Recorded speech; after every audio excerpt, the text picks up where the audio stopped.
1% of the population. Muslims are 1% of the population. Undocumented people are 1% of the population. We are focused on the wrong 1%. Trans people aren't taking away our health care. Muslims aren't defunding our schools. Immigrants aren't cutting taxes for themselves and their rich friends. It is the billionaires and their puppet politicians. The culture wars are a smokescreen. So many of the divisions in this state and in this country are manufactured by wealthy special interests who want us fighting each other instead of fighting them. They want us looking left and right at our neighbors instead of looking up at them. The biggest divide in our politics is not left versus right. It's top versus bottom. The people at the top, the Elon Musks, the Rupert Murdochs of the world, they spend so much time and energy keeping us angry and divided because our unity is a threat to their wealth and power. So they use their social media algorithms and their cable news networks to tear us apart. They divide us by race, by gender, by culture, by religion. They work so hard to keep us from seeing all that we have in common. They work so hard to keep us from realizing that there is far more that unites us than divides us. Because once we do realize that, we will come together across race, across gender, across culture, across religion to take power back for ourselves and our communities. You know, I was elected as the youngest member of the Texas legislature. And I did that by knocking on thousands of doors across my community, talking directly to young people. And I kept hearing the same refrain: I'm not interested in politics. And so eventually I just told them the truth. I said, you may not be interested in politics, but politics is interested in you. You may not care about politics, but your boss cares about politics. Your landlord about politics. Your insurance company cares about politics. And until you care about politics, they're going to keep using the political system to screw you over.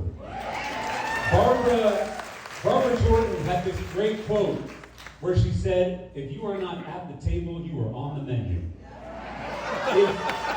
If young people are not at the table in this election, we will be on the menu.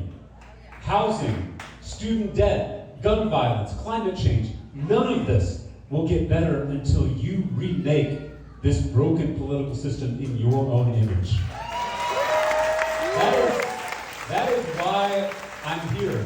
It's why I'm traveling the state to recruit people from all backgrounds to run for office at every level, to recruit people to volunteer and organize in their communities. By the way, if you have not scanned that QR code that's on all these screens, please do so, because that's how you can sign up to be in this fight.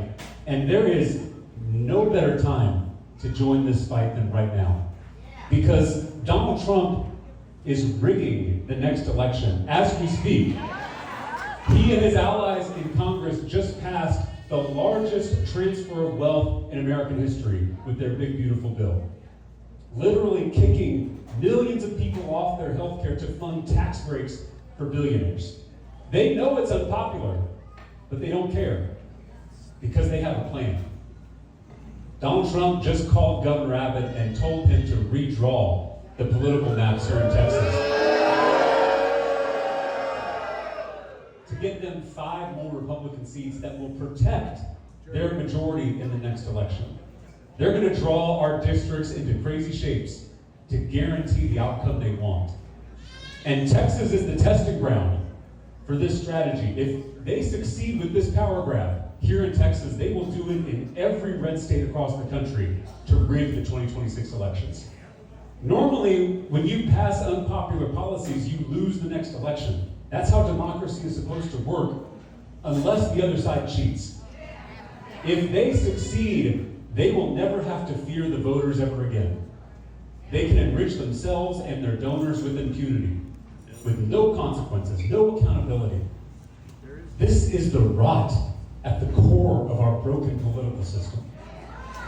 This redistricting system allows politicians to pick their voters instead of voters picking their politicians. In any other industry, this would be called a conflict of interest.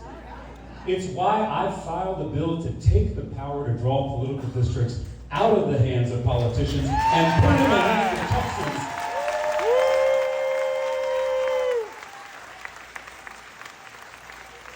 Regardless of your party, whether you are a Democrat, a Republican, or an independent, none of us want politicians silencing our voices and rigging elections. This is not a partisan issue. This is one we have to confront together with a big coalition.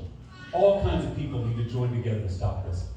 And if we do, we will set a model for the entire country going forward in this election. I want to leave you with one thought. My granddad was a Baptist preacher in South Texas, and he taught me at a very early age that we follow a barefoot rabbi who gave 2 commandments: love God and love neighbor. Because there is no love of God without love of neighbor.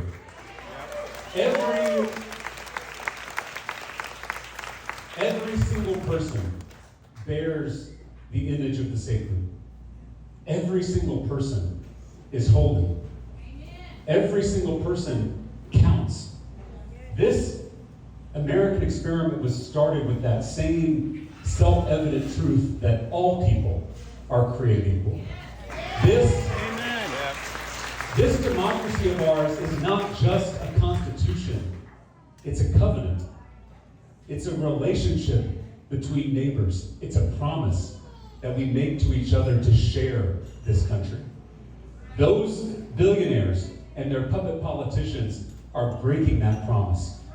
With every transfer of wealth, with every suppressed vote, with every gerrymandered district, they are breaking that sacred promise. And breaking promises in a relationship is not love, it's abuse. And my mom taught me that true love doesn't tolerate abuse. 2,000 years ago, when that barefoot rabbi saw the powerful few abusing the many, he walked into the seat of power and flipped over the tables of injustice. His love rose to meet abuse without becoming it.